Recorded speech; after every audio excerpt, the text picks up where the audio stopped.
எட்டி தோடும் வயது இது ஒரு வெட்டு கத்தி போலிருக்கும். அதிசயம் என்னவென்றால் அதன் இரு பக்கம் கூறிருக்கும்.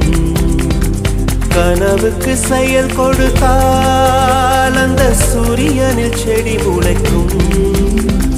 புலன்களை அடக்கி வைத்தால் தினம் புது புது சுகம் கிடைக்கும்.